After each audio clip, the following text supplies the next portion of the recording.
Joe, everybody. Who out there's drinking spring water? Spring water, baby! Someone gets it. I get it!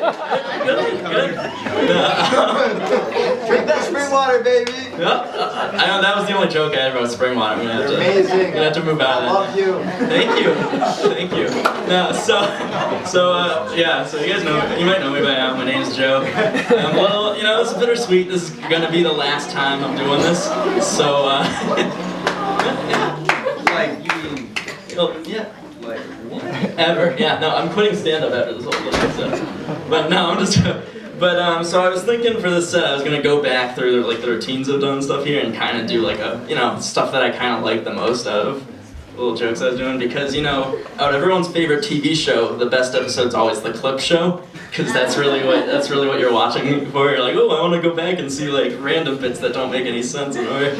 So, I'm just gonna go off of that. So, I went to a swim meet recently. I guess it's not really recent anymore because I did that joke like months ago.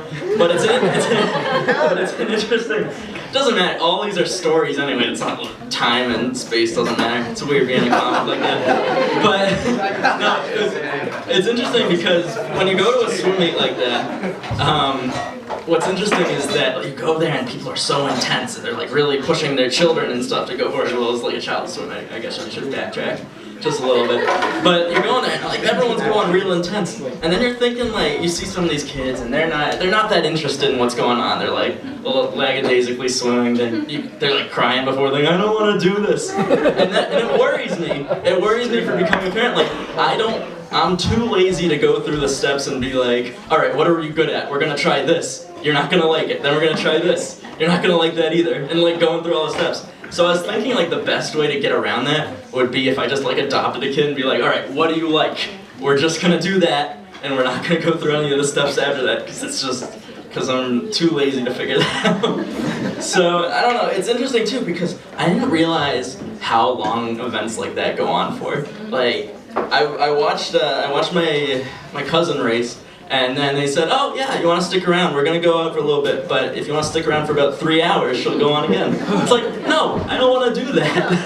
That sounds like the worst thing, because if you're not watching for someone that you want to watch, you're just watching mediocre swimming. Like, it's not interesting. So like, I knew I couldn't do that. But I remember, it's interesting, I friended like, one of my aunts on Facebook recently, and then that popped up later. I got to see that whole thing again. And that was new for me because my understanding of like older people using Facebook is not similar to that at all.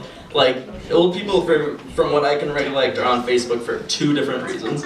The first reason is posting, how do I get off of Facebook? I don't like this. And then the second one is them putting weird news and stuff in places that don't belong. So like, someone snapped it? That was great. But no, because the interesting thing was like, I posted something about getting a new internship opportunity. And I remember, and this was like years ago, and I remember my name going, I'm so proud of you, Joseph. Grandpa's cancer is getting worse, but he's doing okay. We'll be fine. I'm like, thanks, that really is what I wanted to hear after spreading my good news. And I wanted everyone else to know at that point. So I don't know. I just remember I was like, oh, okay, you tell me that later and not in front of these people when I'm trying to celebrate this thing.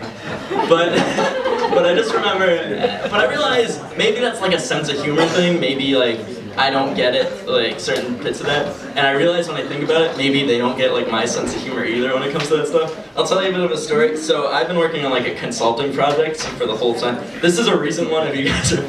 But what happened was, we were doing a project, and it was a group project, and I had a bunch of friends and stuff in that group, so we were working towards it. I know, I see you.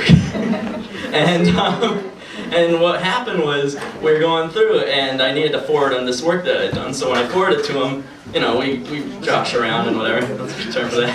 But what happened was I read in the email, I wrote, here you go, ass face, because that's just each other's stupid things.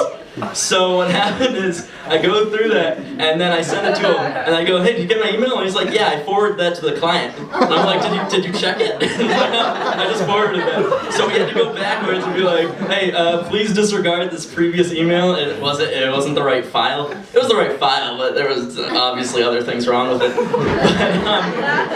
the thing was, I think he kind of noticed it, and it's funny because he's like, oh yeah, what was this? And I was like, no, don't worry about it. And he's like, okay, well I need you to do this, and this wasn't in your scope of work, so I need you to kind of work and add this project. I'm like, okay, ass face, I'll do it. That's fine. But oh man, it's just the whole thing is crazy, and like I'm worried about this whole professionalism thing going forward. Like I just finished up a whole round of interviews. And it's funny when you get interview people because they're not like meant to do that sort of work, and they're always trying to look for one person who has like certain characteristics they do and like who thinks the same way they do. So one example of that for me was when I was working and I talked about with a group to get like an accounting job, and he draws 2 boxes on a piece of paper, and he goes, explain these. And I'm like, they're boxes, like what do you want me to do? What do you think these are? And I'm like, I don't know, they're quadrilaterals, I know that, but like I can't give you any other explanation. And then he wrote like teamwork and accountability in them. And I'm like, how was I supposed to know that that's what those are? Like, I can write words in boxes too, and they don't have to mean a thing. Like, that doesn't make any sense. Why are these squares? Are you trying to make a point that both of us are squares? Like, I don't understand what the deal is here. So, oh man, I just remember figuring that whole thing out. It's ridiculous. But the good thing is, whether or not I have the professionalism I need to, and I'm pretty sure you can figure out from the story that I clearly don't. But I don't know. I get a good amount of that from being a business major, I'd say. Cause like I don't know, anyone business in here? Oh, good. All right, a couple. So that's good. But the funny thing about being a business major, for those who understand it, it's like, imagine like you guys know when you have like a group project and like people aren't doing like the work they're trying to do and you're trying to encourage them. That's like me when I work on a solo thing. Like I don't have the encouragement to do that. I'm like, oh, Joe's not gonna get it done. He's really a big liability here. He's gonna sink the ship. And it's like you're talking about yourself, you idiot. That doesn't make any sense. Oh man. Got you, Joe. Thank you. But nah, that's funny. But it's interesting though. I was watching like this thing. I was reading this thing the other day, and there's a story about this old movie, and not old. I know people would call me over it. It was in the 1990s. It was the movie Batman Forever, and there's a story about Jim Carrey and Tommy Lee Jones. Tommy Lee Jones was like the guy who went opposite Will Smith in Men in Black, and Jim Carrey's Jim Carrey.